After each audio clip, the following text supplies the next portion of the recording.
What's going on? You caught me red-handed. Trying to hit all the buttons and all the. That's okay. I gave you about 1 minute and 20 seconds, but I'm going to share a bunch of it. Don't worry.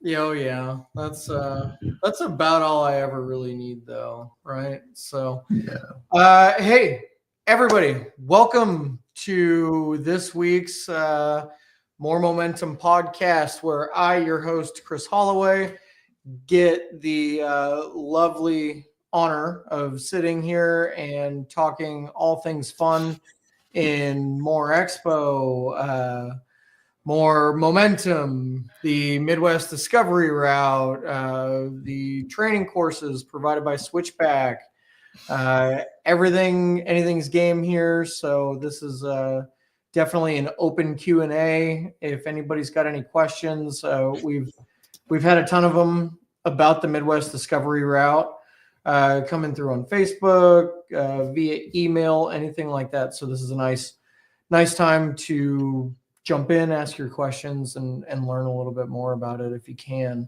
I am joined by a good friend of mine, Lee Odom with Overland Radio. If you guys don't know Lee, you should. You're doing yourself a disservice. Lee is oh, jeez. And has always been a huge advocate of the community. So thank you, Lee, for pushing all the buttons and making sure that this works. I love all the things you do, man. Right back at you, brother.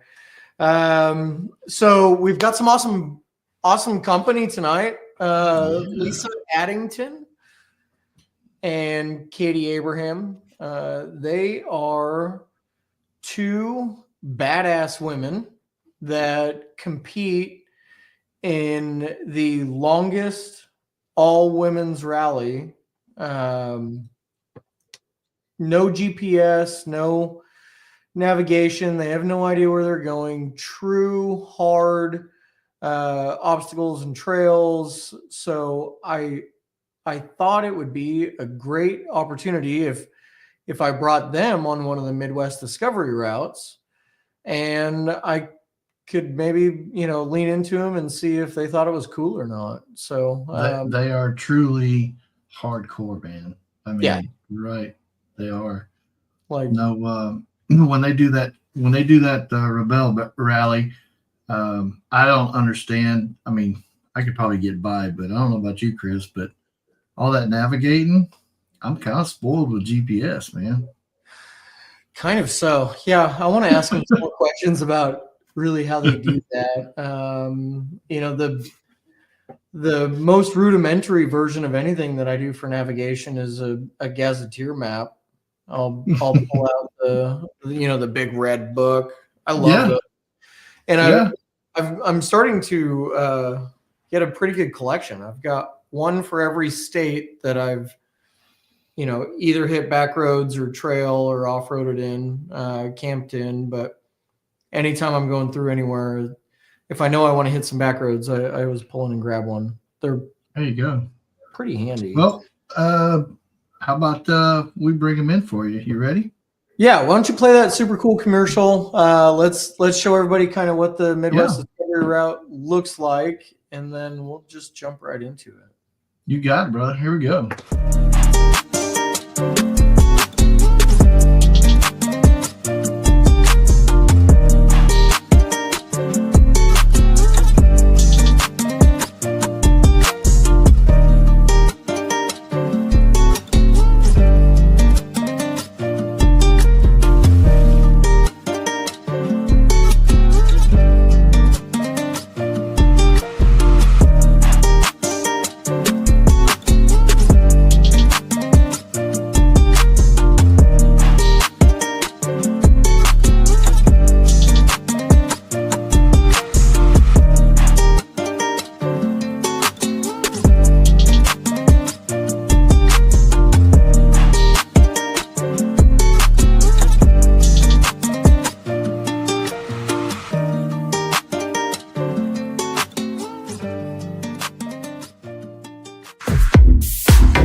Oh, hey there. I'm just having fun. Just a little fun. New chair. That was great. New chair goofing. New chair goofing. New chair goofing. Oh, you cracked me up. Where were we? I dig it. I'm gonna need to figure out a Now way you're for you to do frozen. the jump. Yeah, right. The that I don't know if you guys can see that video that plays before we all get in, but the beat and the music to the MDR logo. It's like, yeah, I always dig it. So, I love it. all right. So, welcome to the More Momentum podcast. And for those of you listening out there, I have got two very dear friends with me, Lisa and Katie. These are two women that are absolutely incredible. They exceed expectations. They have found their limits and exceeded them.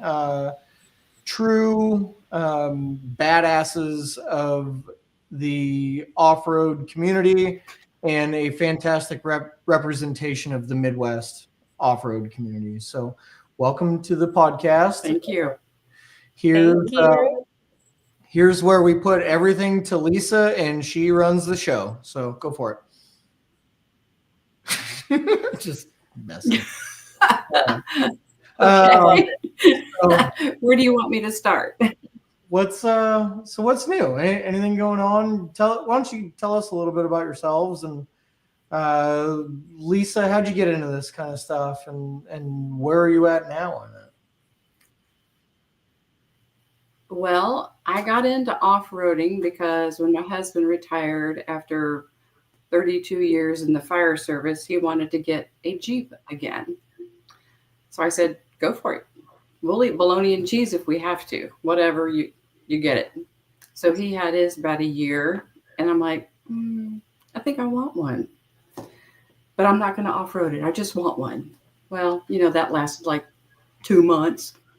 So then I thought, I'll just do the easy stuff. I just got me a so-so lift kit, some 35s, and went out. And I'm like, oh, I want to go bigger.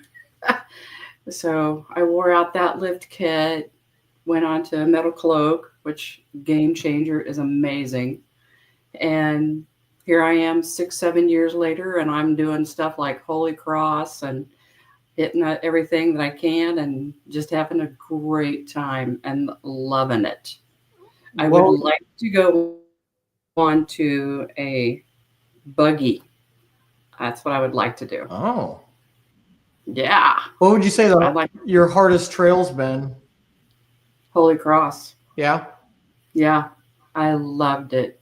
It was an all-day adventure. It was so fun. Getting up through the Gatekeeper and then going through French Creek and making it all the way to the top. And there it is sleeting and snowing in July. It was just perfect day. And now, so fast forward to today, you are driver for Team Wild Mavens. What's that like? What tell us about Rebel Rally, please, and then tell us what it's like being the driver. All right. The Rebel is the only women's off-road navigational rally in the United States.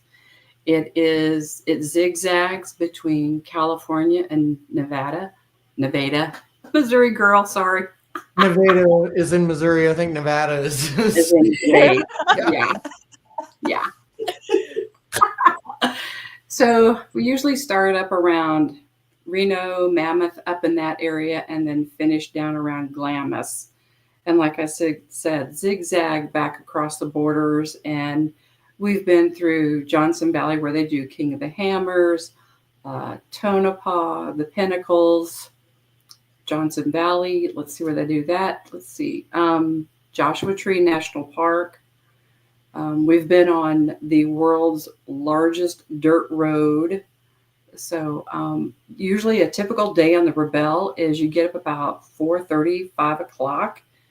You start packing up your stuff if you're moving that day, and you have about an hour and a half to plot your points. You're given your sheets, and you're usually between 25 a day average, Katie. And Yeah, somewhere in there. It could be anywhere from like 18 to 35. Depending on what the day looks like. And there's blue, green, and black checkpoints. Greens are a must have. You have to hit those. Blues can be anything from a waiver flag to a 3-foot piece of rebar sticking out of the ground with blue paint on it as a checkpoint. And then a black, there is nothing. You have to strictly go off of your skill of plotting on your map and reading the topography and translating from flat to 3D image and understanding the lay of the land.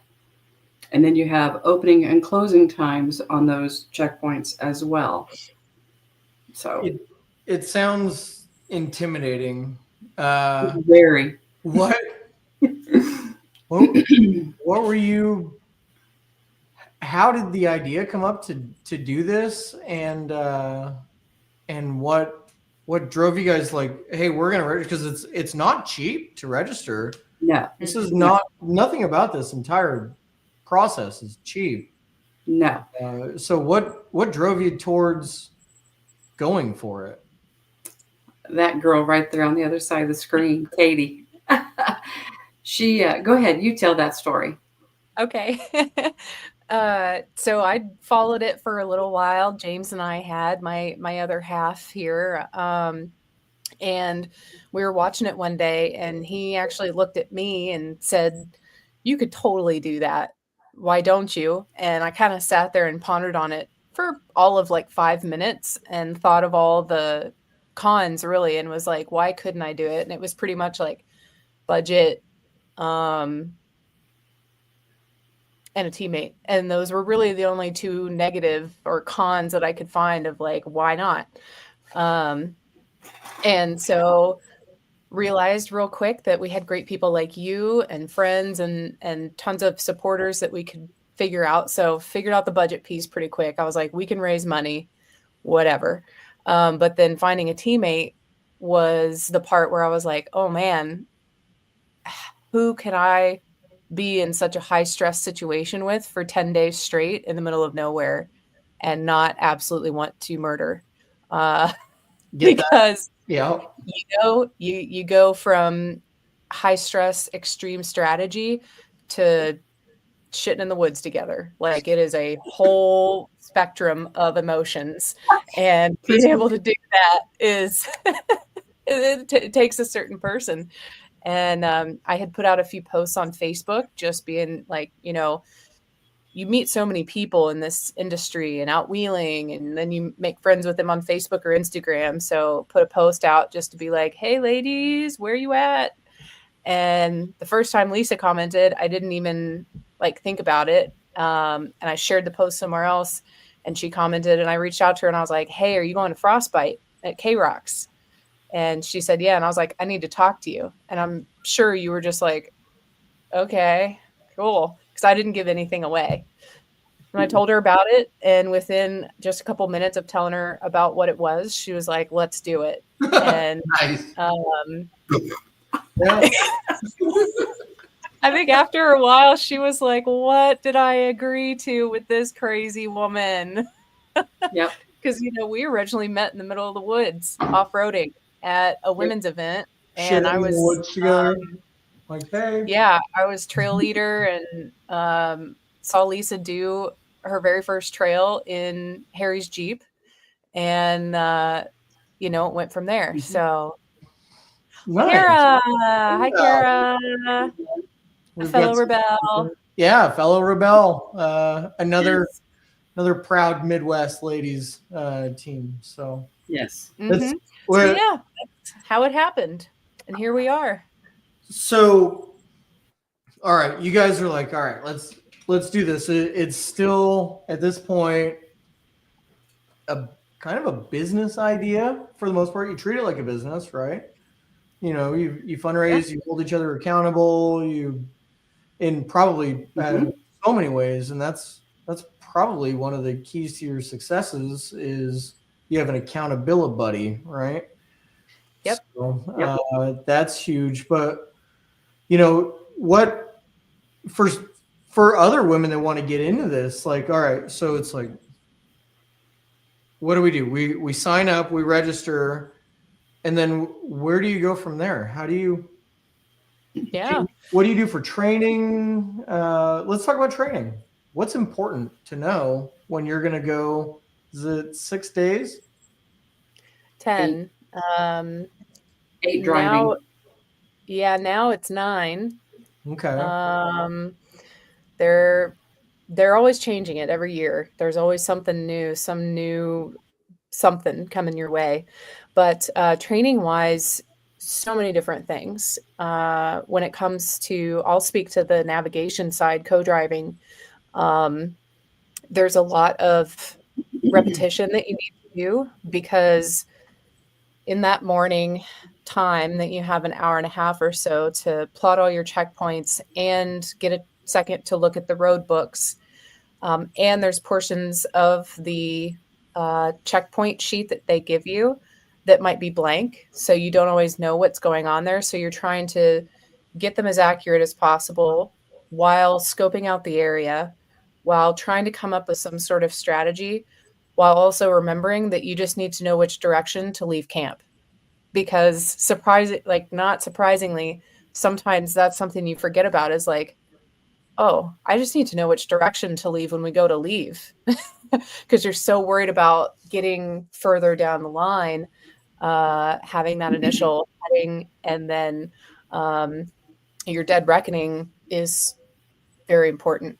So all of that to say that I spend time just seeing how fast I can plot checkpoints so that I can get as many plotted on as many maps as possible. Because some days you might cross 6 different maps in 3 different scales. And so it's not just plotting 28 to 35 or so checkpoints on one map. You might have to end up plotting 115 checkpoints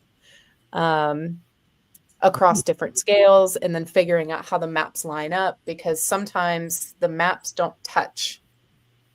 So you might have 100,000 scale and 100,000 scale, but then for this section, you have to go to a 200,000 scale. And that is very challenging, especially for rookies. You can't really prepare for it until you get out there. So repetitions, highly recommend the Rebelle classes that they put on, because they have education for it, so you can go train with them. Yes, they do. And they do have a login portal for competitors. So they provide you with some basic training stuff. What are some of the best basic tools to have? Because some of the tools, they're not widely produced, because it's not something that is, really mass market these days. So getting the right rulers, making sure that you have plenty of them, because you will lose rulers and you will lose pens, and your stopwatches will break and you'll run over things. So you have to have a lot of things. So they do provide that. And then they also provide some different trainings of like how to get sponsors and basic 101 off-roading, because a lot of these women that compete, they're not off-roaders like us. So they're coming into this as architects, aerospace engineers, people that are familiar with map reading, but may have never off-roaded, or vice versa, where, like us, I grew up reading maps. So I've had a little bit more experience with that. That's why I moved into the navigator role after our first year. But a lot of other people, they've never picked up a paper map before. So trying to take that on is very intimidating. Yeah, like Lisa, she was like, yeah, I've never picked up a map. Lisa, what do you think? I'm going to hit you with a tough one. Okay. We can come back. No, I'm just kidding. So what do you think is, if you could set them all into their own buckets, what do you think is the most valuable skill that brought you the most success in competition? Communication. Wow. Communication, patience, um,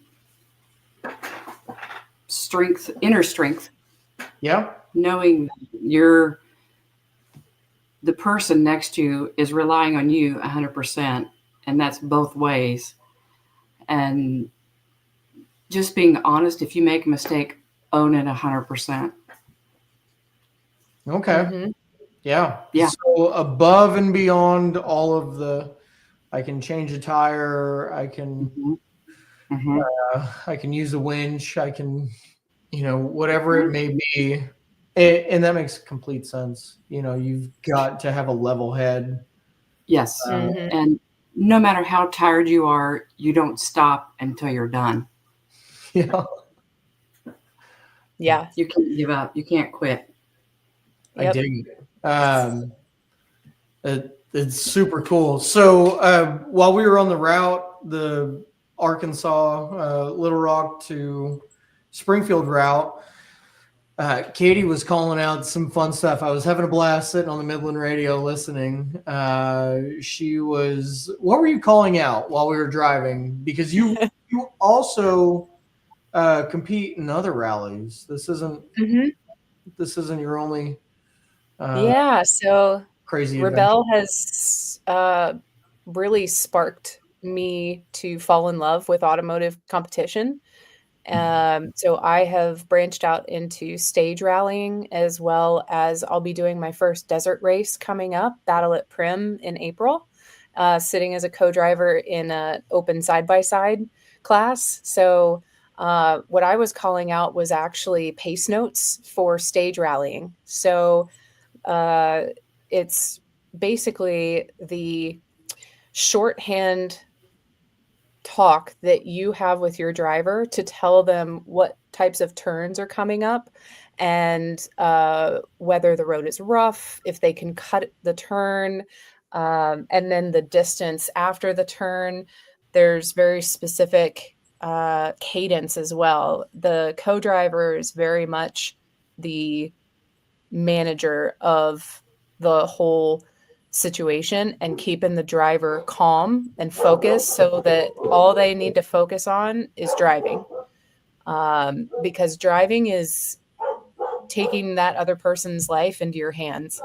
And a lot of times on Rebelle, for instance, people are like, oh, well, the navigator just has such a heavy role. And I'm like, I have to rely 1,000% on Lisa to keep me safe and navigate this terrain while listening to me be like, what are you doing? Like, go faster. So they each have very, very heavy weight. But for stage rallying, it's fast, it's for speed, and you're racing along these basically fire access low maintenance roads that at points in time you're going 110 miles an hour. So you have to be able to react and move very quickly. And that's on the co-driver. So I was reciting like the steering wheel turns between 1 and 6, sometimes different numbers, but it was like left 4 into right 6. Okay, yeah. So show me what that is. What's left 4? So like, here's your steering wheel, and you'll see people with tape on the center of their steering wheel or something. That's so that you always know where center is. And then the numbers are basically the degree at which you turn. So some ralliers actually will use degrees, but most people, like the Travis Pastras and the Semeniks of the world that are the top of the class, they'll go like 1 through 9 or 1 through 11. So, or 11 through 9 or 11 through 1, it's different ways, but basically it's, if you're going a 9, it's barely at all. You're barely turning your steering wheel. And then a 1 is a hairpin. And then sometimes it's plus or minus. So it's like, well, this is kind of a hairpin, but not quite. So we'll say 4 minus or 4 plus. So it is like constant. You're speaking the entire time, especially like the rally I did in September, Over Mountain Rally in Tennessee. I don't know what I was thinking with that being my first stage rally, because it was effing hard. Like, typically stages for this are like, 4 or 5 miles, and you're exhausted after that. One of the stages on this was 21 miles. Wow. It takes you 45 minutes, or, if you're not going super fast, because it's constant winding, hairpin turning, and rocks and things in between in a sports car. So it's a whole different world. But the ladies from Rebelle are the ones who got me into this. They were like, you really love this so much, you should come and try this. So I went out to Washington last January for the Women in Motorsports Summit and met Michelle Mouton. She is like the OG women's rally racer from WRC in Europe, all that. Met Rhiannon Gelsomino, who is Travis Pastrana's co-driver, a NASCAR driver, and then a gal who does nitro drag racing, and then a woman who does Dakar Moto Rally. Wow. A lot of brilliant people with very fast reflexes. Yes. Wow. Yeah. And they are all so awesome and kind. And I was like, you know what? I think I can do this. And then I went and trained with Rhiannon Gelsomino and her husband, Alex, who was Ken Block's co-driver. And I didn't know who they were. I had had a couple glasses of wine and I was like, what's up? Your Australian accent's so cool. You're so nice. And she was like, by the way, I'm like wicked famous. And I was like, oh God, let me just insert foot in mouth. Mhm. But she was at my first stage rally, and they ended up winning that competition. And when I saw her, it was just like, she was like, you're really here. Because they train people all the time. But how often do you meet someone in January and then do your first competition in September and meet them? But it all happened because of networking and saying yes to new opportunities. And Rebelle Rally really has changed my life and given me the courage to do these things. Still nervous, but you push through it. One of the best sayings that one of the gals told me was that, oh my gosh, what's it called? Comfort zones are your worst enemy. True. They will only hold you back. True. Lisa, tell us about you're the driver. Tell us about the rig. What is whooping ass at Rebelle Rally? Well, I have a 2018 JLU Sport that is no longer a sport. It's actually sitting better than a Rubicon. I have a 3.5-inch metal float game changer lift kit on it. I have the Rock Sport shocks. I run on 35s. I have an Ultimate Dana 44 in the front and lockers in the back. Let's see. Pretty much, yeah. In the vehicle, there are some things that you've got to do inside, right? Some things that you have to carry. I believe you have to be able to keep food cold. Is that correct? Yep. What are some of those rules that you've got to have with just building the vehicle out, recovery gear, that type of stuff? We have to have everything that keeps us self-sufficient. Carry a spare tire, carry the jacks, carry the tools, carry the recovery gear, Max Tracks is my favorite. Huh? I said spare parts. Spare parts, extra hoses, extra belts, fluids, cleaners. All that is my responsibility on keeping the vehicle well maintained and ready to go. I have to brag a little bit because last year the year that I drove in 23, there was 0 issues with the Jeep. I lost a D-ring. Big deal. Yeah. So no flat tires, no engine issues. What's the guy's name that does the fuel?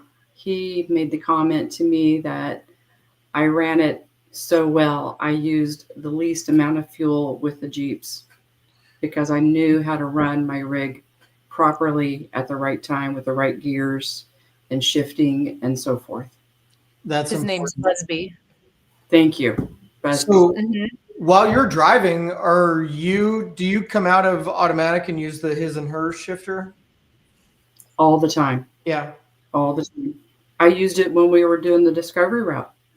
I have to because my gear ratio to tire size is just not suitable. Even with a programmer, doesn't work for the automatic transmission. So when I'm out running gravel roads at 30 miles an hour, dropping between 30 and 10 and then going up inclines and stuff like that, I'm on the shifter and then I'm on the Midland radio and then I'm trying to also listen to music while I'm doing it. Right. How many things, and then once in a while you'll see my arm hanging out the window of the camera, but yeah, so the his and her shifter, I see that. Any other driving techniques or cool little tricks that you've learned with a JK or JL, or newer version Jeep with that technology? Mine didn't have all the bells and whistles. It was the standard. I mean, I didn't even connect to Sirius when it was brand new off the floor. I just have the little bitty screen. I do have the aux switches built in so I can run my lights to it and my lockers. So that was nice. I didn't have to add any of that, but I have a drawer system from SHW Off-Road ordered. So I'm hoping to have that here before the expo and have that installed. So I can have better storage for all of the things that we need for the Rebelle, because we had some days on the what they call the whoop-de-woos, where you're just like near the whoops and the shitty dunes and stuff in the back was going up just as high as it was coming down. And I'm going to do better with my storage this year and more efficient and safe. So, yeah. I bet you find that organization is key. Oh, 100%. Massively. You got to know. I mean, we even pack to where the stuff that I need is on my side and the stuff that she needs is on her side. Because it's just cutting down that time of walking around the vehicle is something that you got to think about. Yeah, that makes sense. Yeah. No doubt. Yep.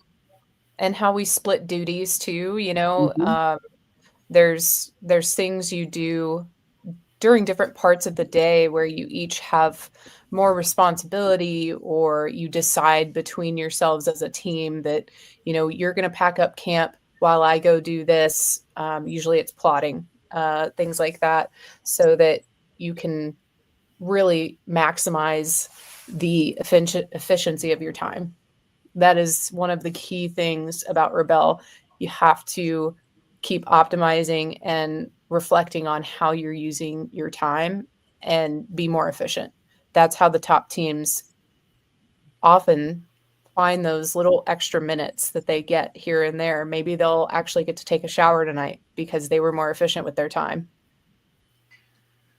Yeah, it's for 10 days. I mean, when you can add up a minute here and a minute there, or lose 5 minutes because of some mistake or some undersight, it's got to be, ebbs and flows, right? Just, hey, we know we're probably going to lose 10 minutes because of unpredictable who knows what today, so let's try to bust hump and see if we can go ahead and make up 10 extra minutes in the first half of the day. We've done it. Super awesome. So Team Wild Ravens, when are you girls competing again? It's this October. All right. And I watched along on Rebelle Rally this year. You're able to do it online. You can you can jump in and see a lot of the live interviews, which is kind of my favorite thing to watch, is just the driver interviews when you guys are getting ready to roll. You can always feel the passion and see the excitement in everybody's face there. So that's a lot of fun. And then it looks like, did my computer screen freeze? Yeah, I think so. I was just going to say, okay. Hey, there you are. At least it didn't leave making a dumb face. Right. So, It's all right. Not any It's kind of far. So that's awesome. October competition coming up. Big planning. You guys will be at More Expo representing, along with Kara and Danielle. They'll have a space at the event to allow us all a chance to wish you guys the best of luck and offer any kind of unnecessary advice that you may or may not want to hear. So get ready for that. It's coming from me. But super excited about that. So I'm going to transition just a little bit, but I wanted to jump into Midwest Discovery Route, and having you two come along on that route and get your true and honest feedback on it means the world, because this is a lot of fun for us to put together. It's an absolute blast.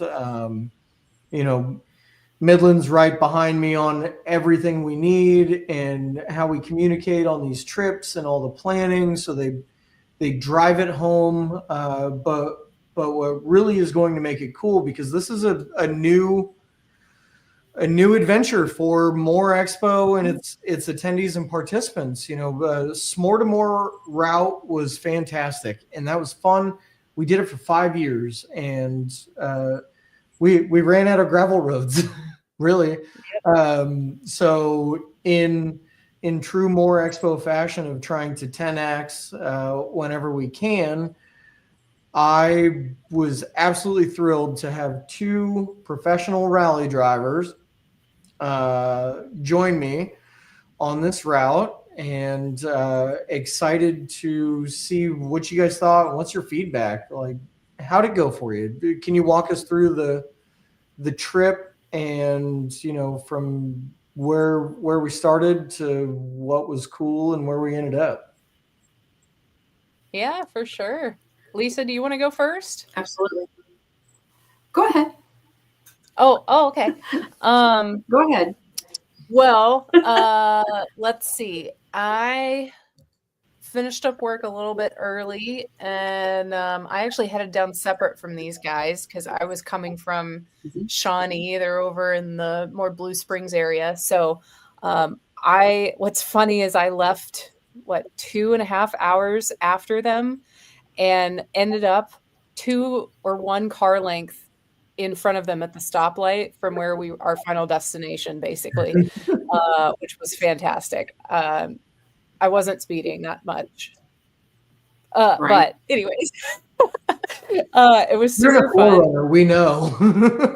Yeah. She tops out about 75. Okay. But no, the first night, we got to hang out and stayed up too late chatting and just catching up, which was fantastic. I think that's one of the best things about routes like this, is it gives you a chance to connect with people before you get to the expo, because expos are so busy. You're walking around and trying to look at all the things and take it all in, and it's super fun. But being able to have that time with you guys was fantastic.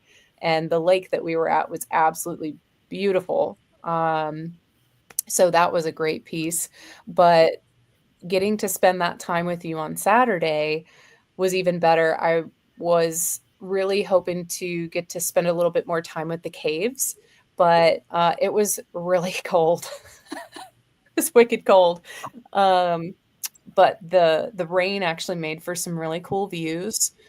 The routes are totally doable, I think, for beginners and people who are maybe, just building out their vehicles, have new equipment that they want to test.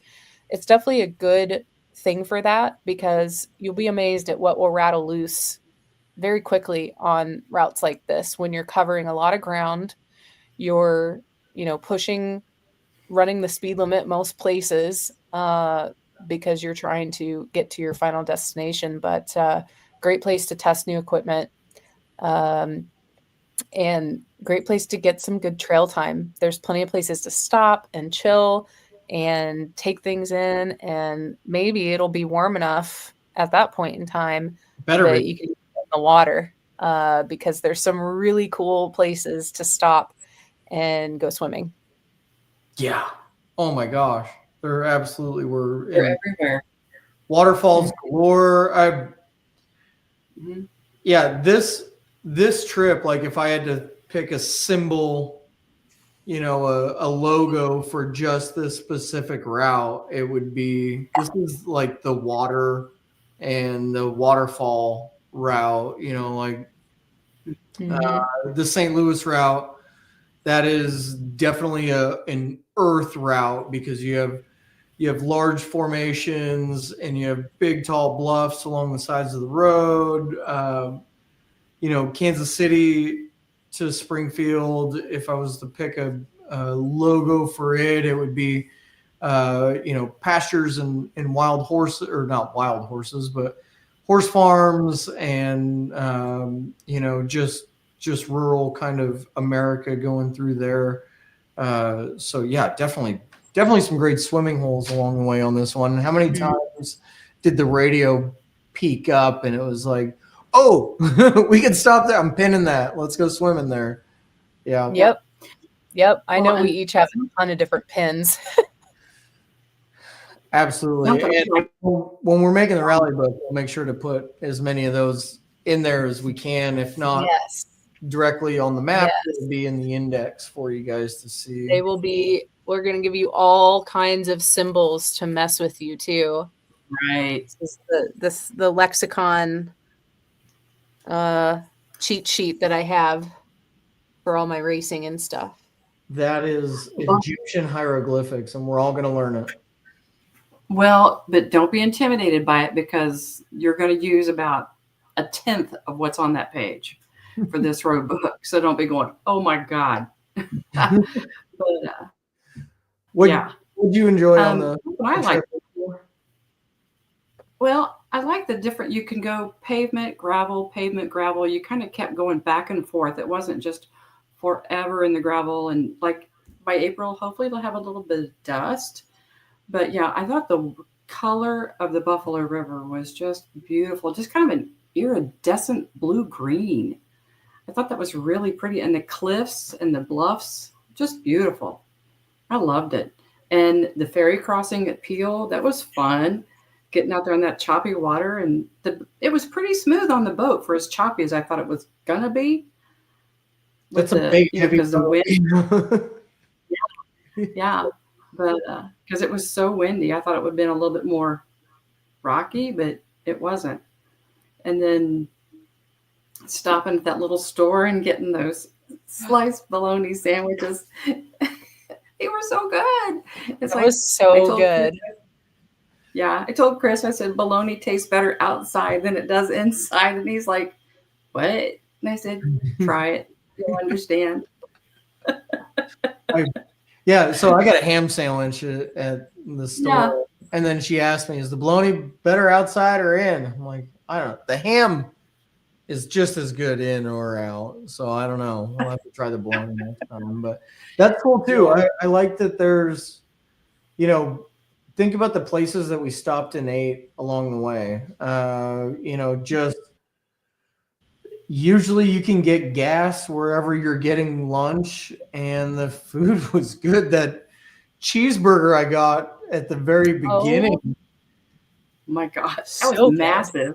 I felt so bad I didn't eat all of it. No. She was like asking it, was it all right? And they're like, yeah, it was fine. Yeah, no. I'm like, he's effing massive. I can't eat that much. It was huge. I would normally finish everything, but it was so big I couldn't get my mouth around it. And it was like what, $6. It was right. amazing. And the nice thing is you can Right. get a And then- cold IBC there or whatever it is, and fuel up too while you're at it. Well, and the place at the Cafe Ozark in Jasper, according to the waitress, everything they had was the best in town. It's like, but isn't it almost the only place in town? Yeah, So it was kind of funny.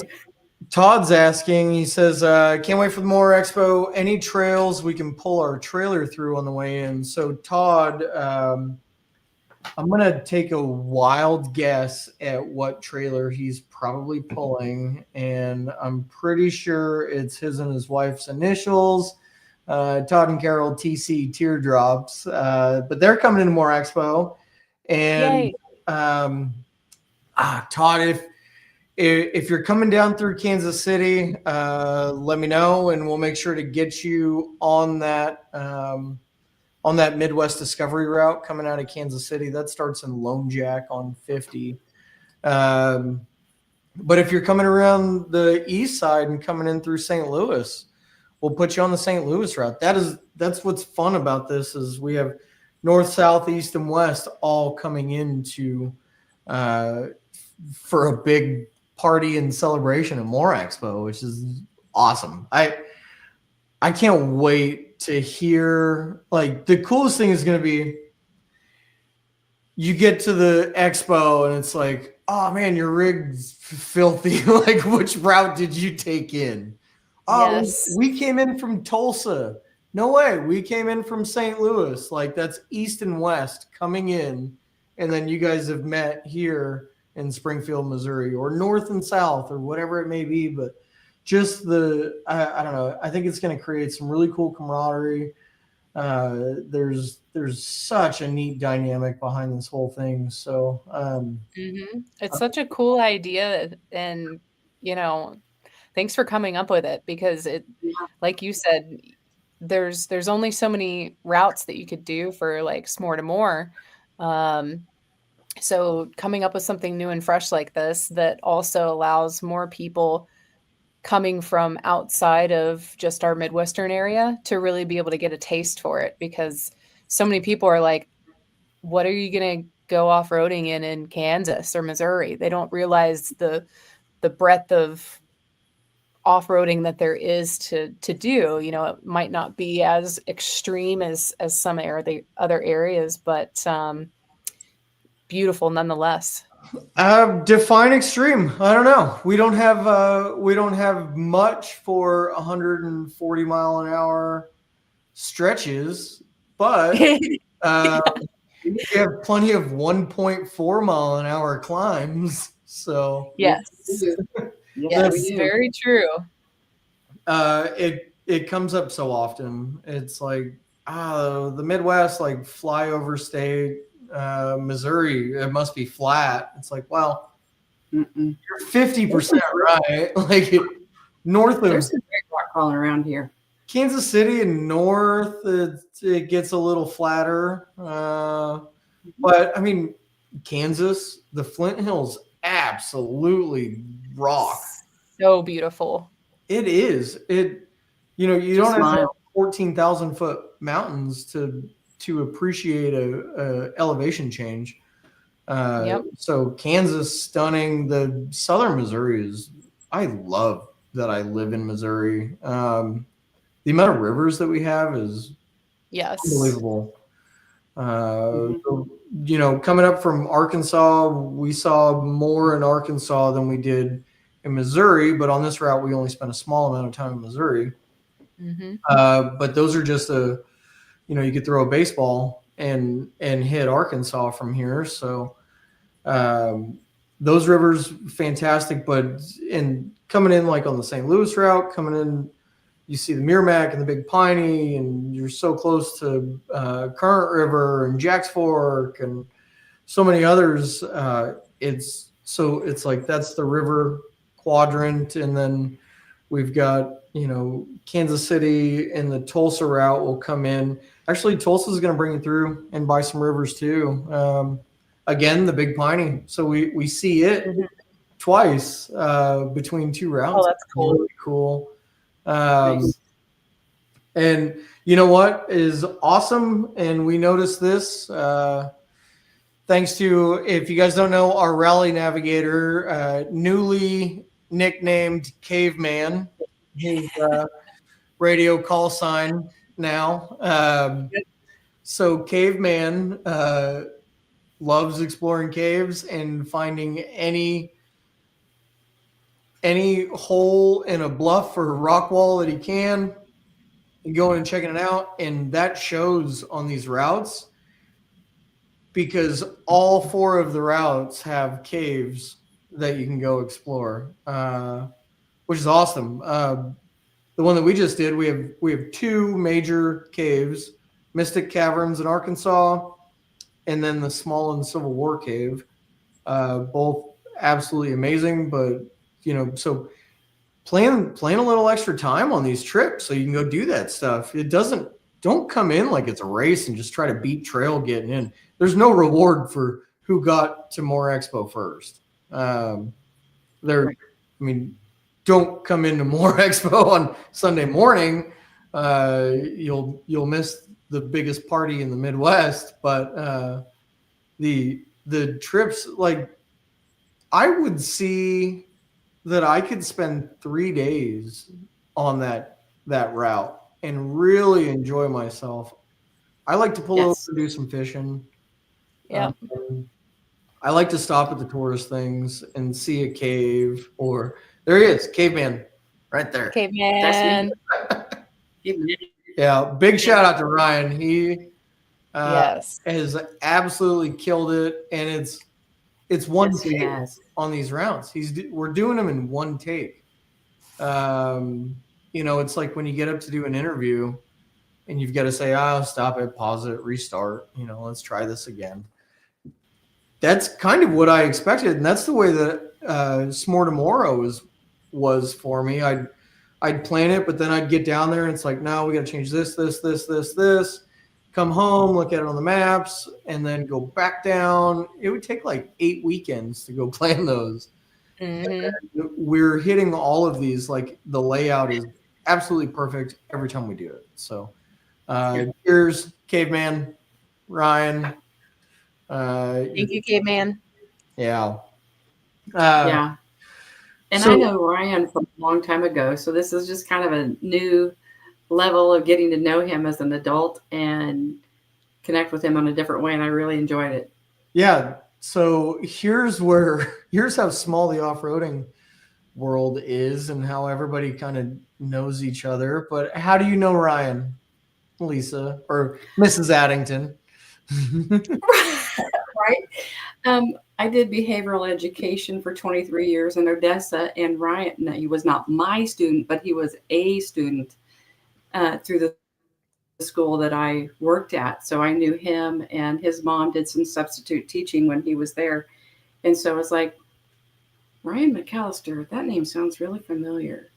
So I looked at his Facebook page. I'm like, Ryan. Because I texted him and I said, you don't know who you're talking to, do you? And he's like, no, sorry, I don't. And I was like, Mrs. Addington from Upper Elementary in Odessa. And he's like, oh, hi.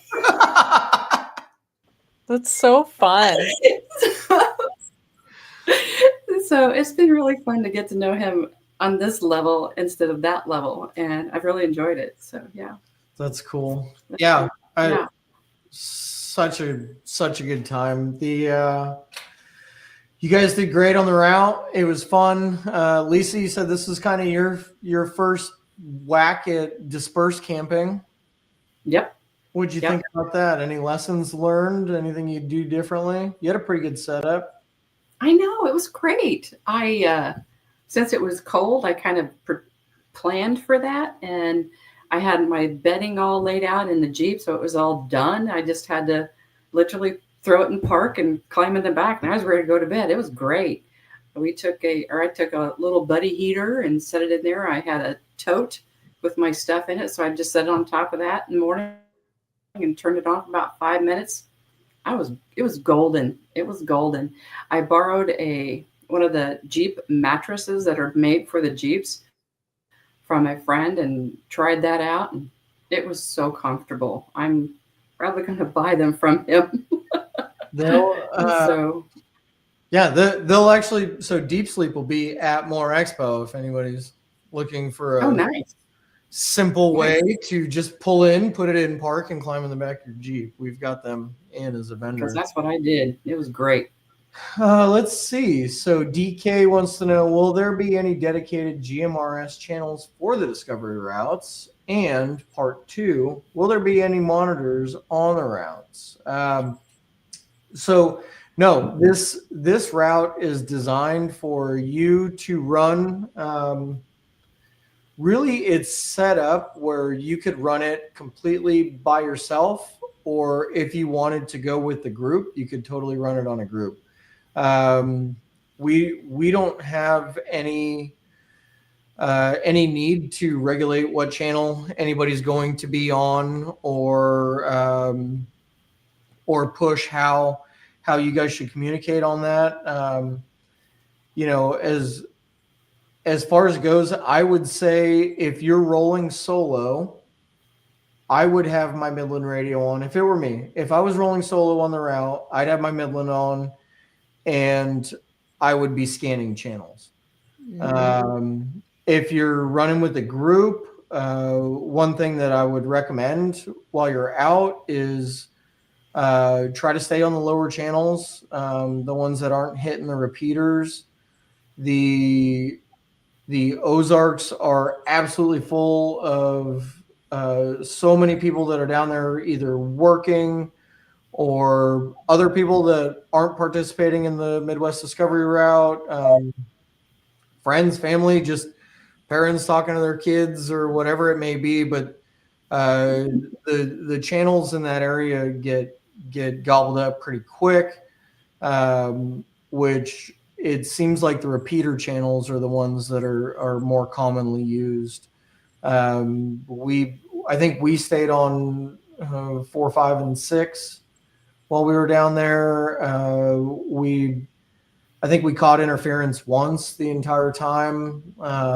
It was nice to hear some other people while we were out, because it sure didn't look like anybody else was going to be out in that rain and cold, but it was nice to hear some other voices and say hi.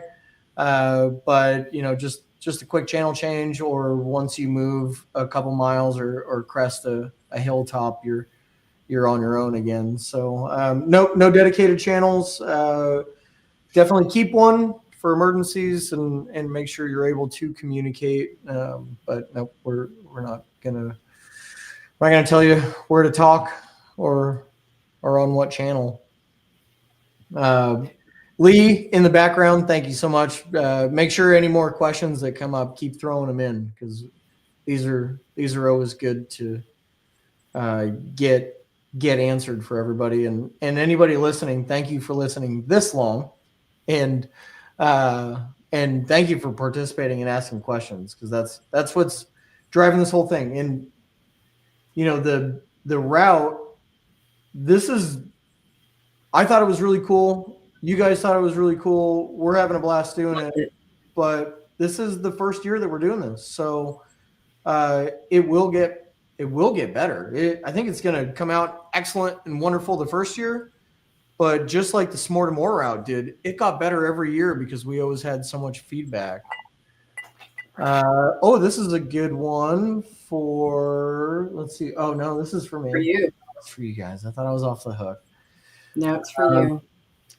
Did I learn anything rally related or navigationally related from Katie and Lisa that I can implement on the MDR?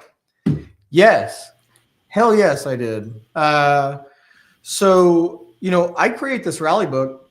I have to be completely honest with you guys. I don't race rallies and I don't compete in rallies. I understand what left and right arrows are, but Katie seems to have a fantastic understanding of what all of the symbols mean, and is going to. She is going to coach me. This is one of the things I love about everything that we've done with More Expo so far is the more great people that we surround ourselves with, the better this entire thing becomes. So Katie is going to coach me and walk me through while these rally books are getting created. So that way we can utilize some fun little Some fun tulips. Yeah. So tell us about a couple of those. Like, what would be some good ones to throw in on the round? So some good ones, I think, would definitely be throwing in some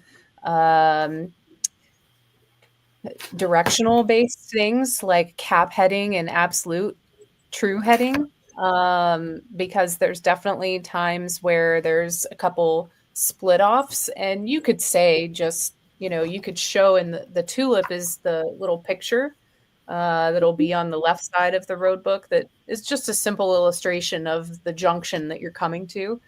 But that's totally up to you what you do or don't put in there. So maybe we leave it a little bit more vague and add in the bearing and say, this is an option, but it'll still have the direction of, take the farthest right. So we're not going to make it so hard that you get lost, of course, but there will be some fun things in there. And then some of the on-track elements when it comes to some of the imagery of like water crossing or a compression versus a ditch. When you come into the road, a ditch is going to be a lot more severe, whereas a compression, you see a lot of times before you go onto a bridge, there will be a compression in the ground from the change in the terrain. And so you want to take that into account. You don't want to come up blaring into that and, totally impact your shocks that hard. These are off-road shocks, but you still want to be nice to them.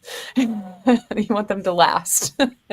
We're not trying to lose any tie rod end. Yeah.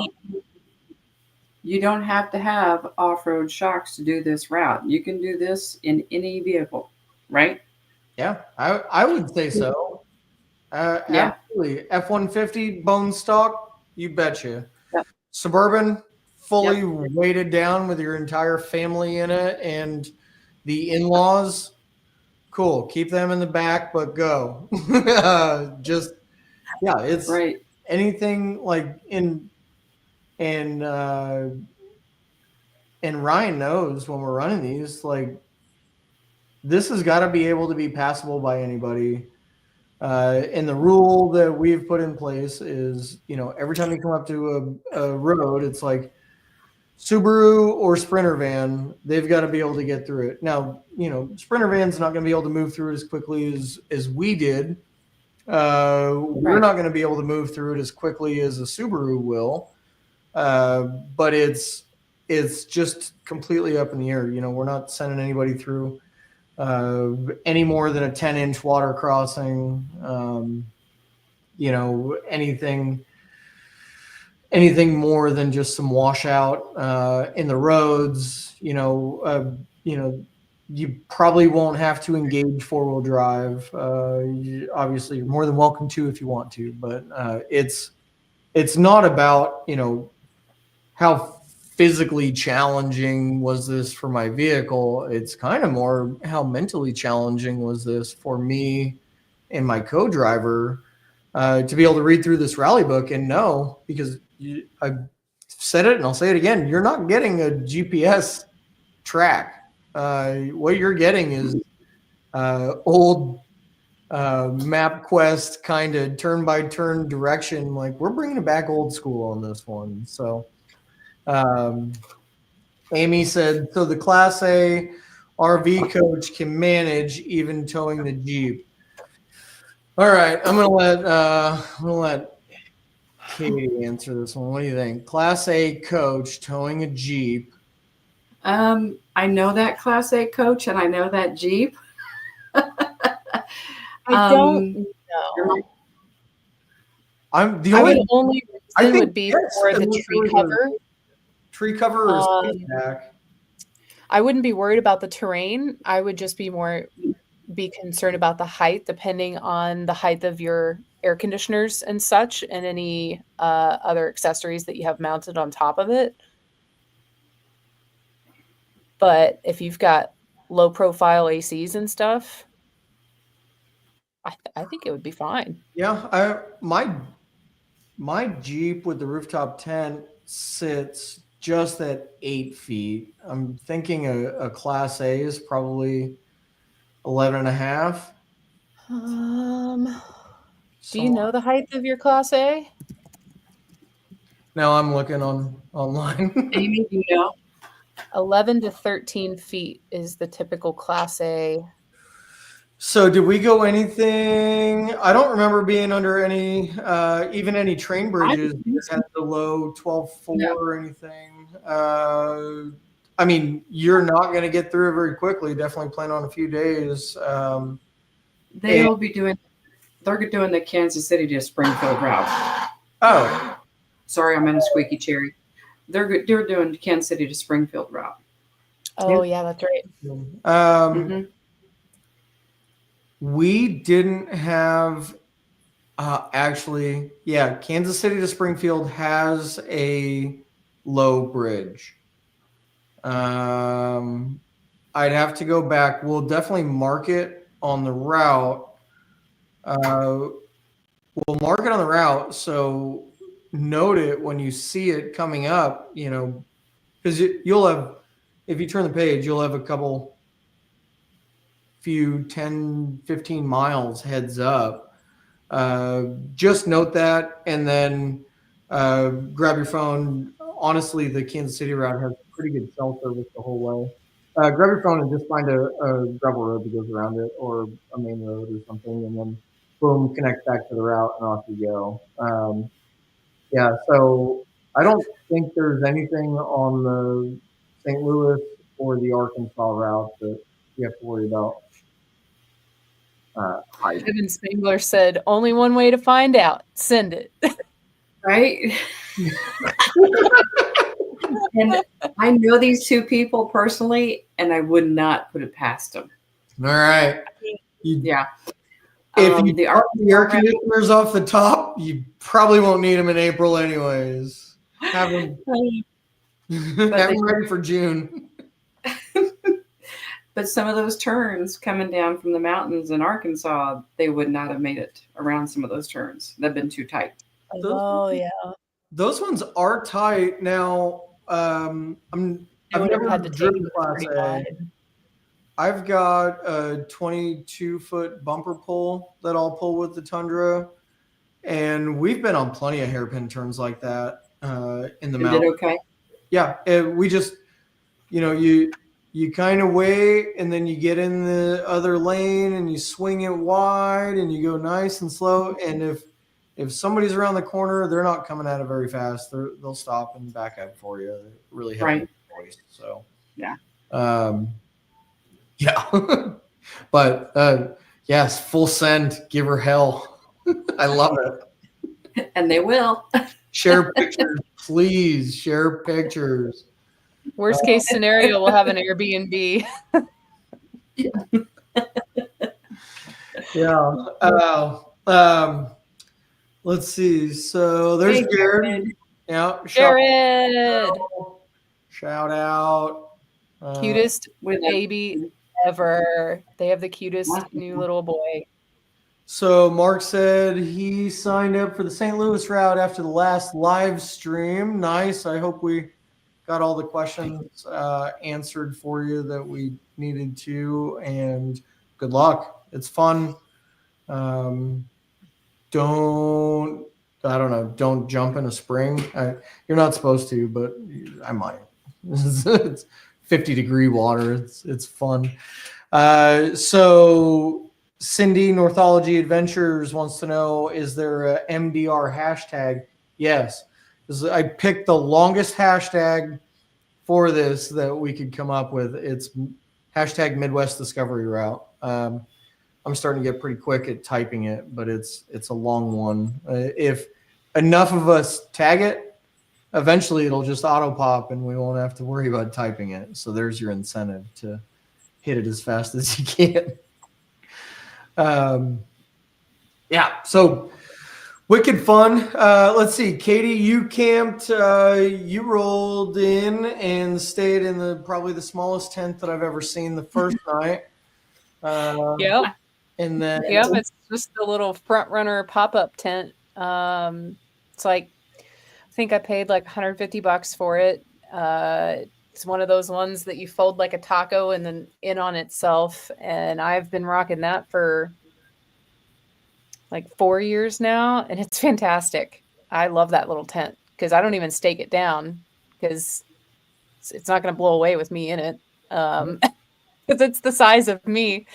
But yeah, it's great. I love it. You could technically fit 2 people in it, but you better really like that person. So I've fit myself and Fenrir in it before, my big boy, 80-pound Belgian Malinois.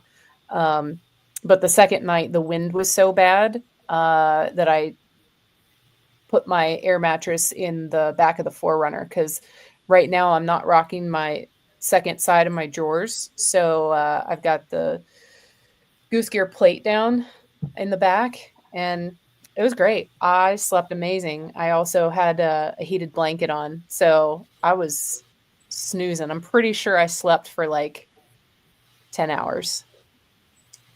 Yeah, that was nice. The first night we stayed out way too late. Second night we were all in our tents and cuddled up with whatever book or cell phone content we were watching. But by like what, 7:30, 8 p.m. Yeah, we were all toasted. I think between the elevation changes and the wet, cold weather and getting in and out and all that stuff.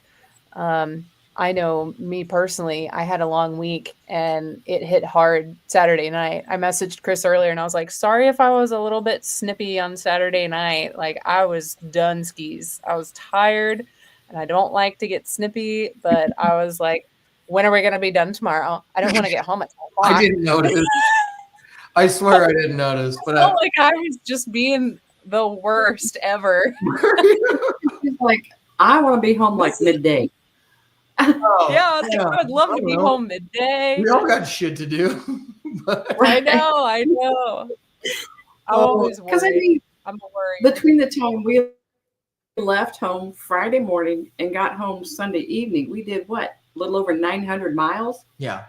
And half of it was mountains and gravel and potholes. Yeah. Yeah. It was a lot of driving. Speaking of potholes, this is a good transition. Jared wants to know if you're running the new Ironman suspension, which I asked you about while we were on the trip.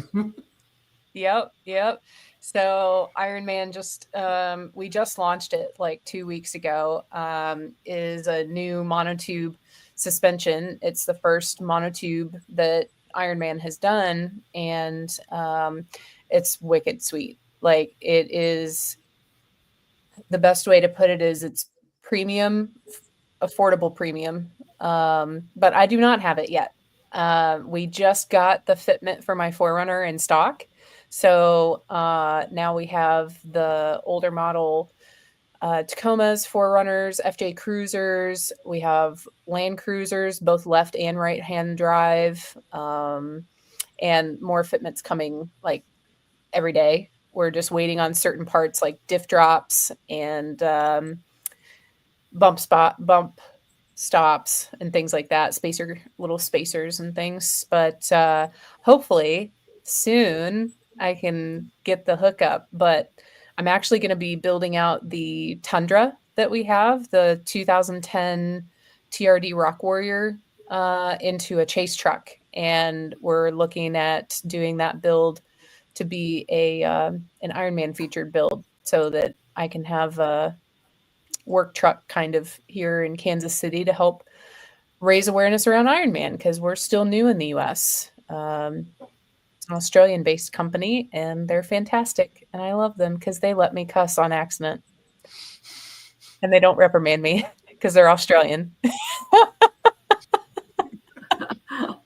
So in the middle of a really important meeting, and I dropped the F-bomb, and I used to have to be like, God, I'm going to get fired. Now everyone's just like, ha, ha, ha, ha. Well, she's 10, but she cusses a little, so. Hey. You know? Yeah, right. Mm-hmm. Yep. Lisa's Morse code necklace. If you don't know what it is, stop by our booth at More Expo and ask her what it means, because it's a pretty lovely story. Yeah. Yes, it is. Nice. Yep. That'll be a little teaser to come see us. It's not family, but it starts with an F. So.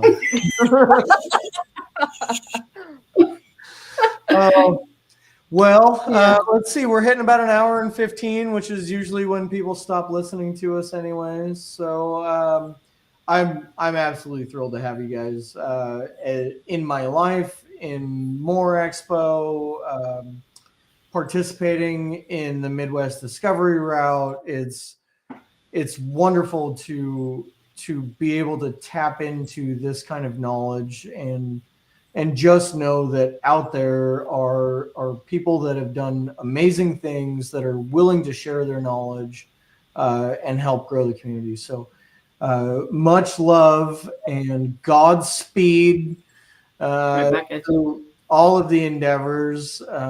Wish you the best of luck in all the training that you'll be doing this year leading up to Rebel Rally.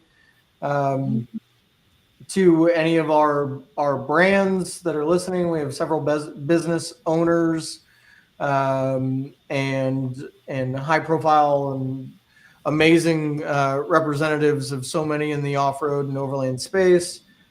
Team Wild Mavens is it's a down to roots team. These girls are competing at a level that is unprecedented, but they're doing it, with grassroots. So if you're looking for an amazing team to partner with and support, make sure you jump in, holler at either Katie or Lisa.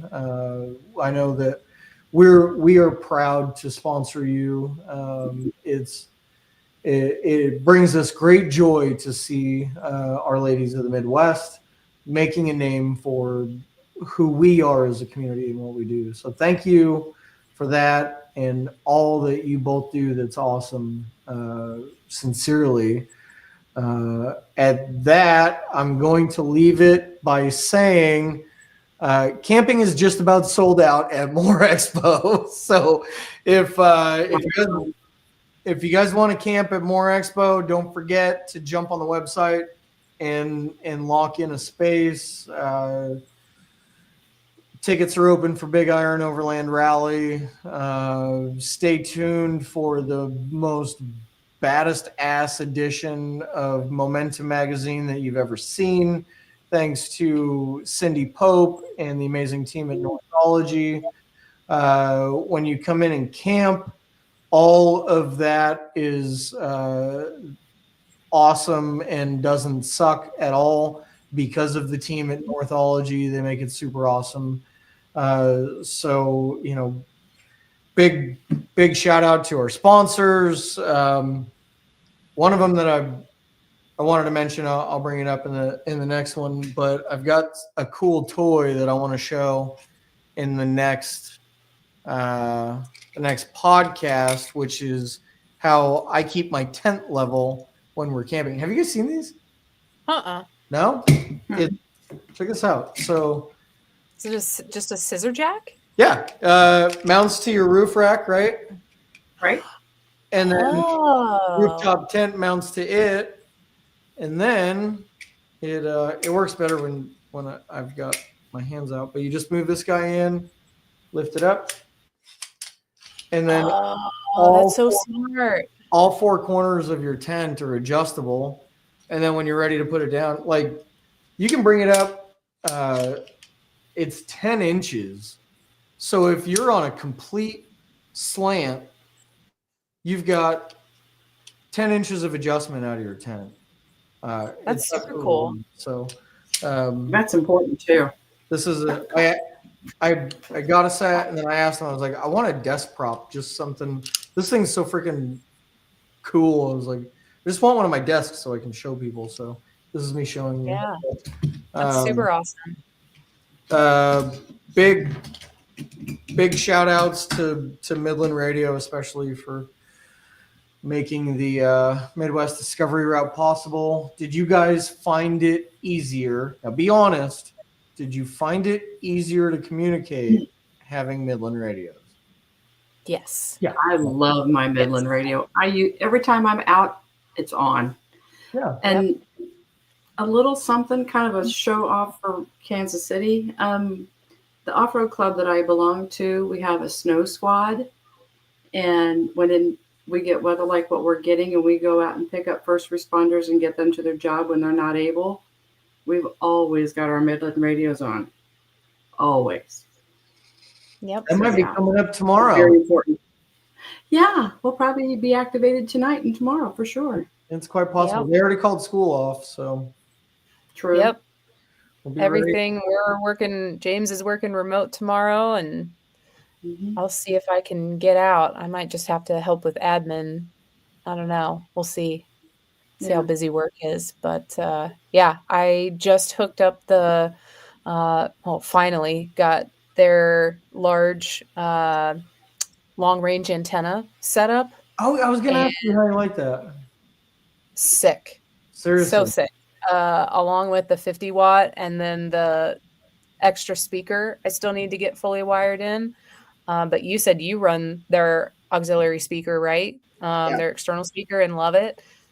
I need to get that put in. But yeah, I can tell a huge difference. I was able to start talking to you guys. Oh yeah. We were like 25 miles apart or something. And I just started picking you guys up on the radio, and you could hear me. And then I think I turned south some more. It took me a minute to get you back, but that was in, mountains of Arkansas. I was able to get you that far away. Right. So, yeah, pretty stoked. That's right. You did. Mm-hmm. Yeah. It was great. That's what I wanted, was long range, because I do a lot of solo trips, and I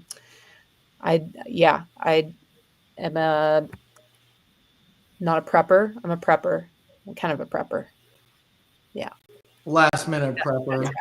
Yeah. Throw some shit in. Let's go. No, she's talking zombies like we talked. Yeah. Zombie prep. We did talk about zombie apocalypse and what we were going to do. I thought when we were talking about zombies, it was the way everybody looked Saturday evening when we were pulling in a camp. It was because we ate all that food at the Ozark Cafe. Oh, yeah. Yeah. Yeah. Oh, yeah. Yeah. On the route, Ozark Cafe. What town was that? Jasper. Yep, Jasper. Amazing. They have the best sweet tea in town. They have the best fried mushrooms in town. The best mozzarella sticks in town. They have the best Dr. Pepper in town. Pepper. Yeah. They have a lot of best things in town. So they told us that. We don't know. We only tried the one place. So right. Yeah. All right. Yeah. Thank you, ladies. Lee so much, with Overland Radio back there pushing buttons. Thank you so much, brother. I love you, man. Love you, Lee. Lee's got a new business. Love you, Lee. Ready to launch. So don't forget to keep an eye on Lee. We told him to call it Lee, not the G. Not the G's. Lee, not the G. Been a good name, but it's got a better name. So with all that said, ladies, thank you. And Lee, kick us out of here. We got to go home, buddy.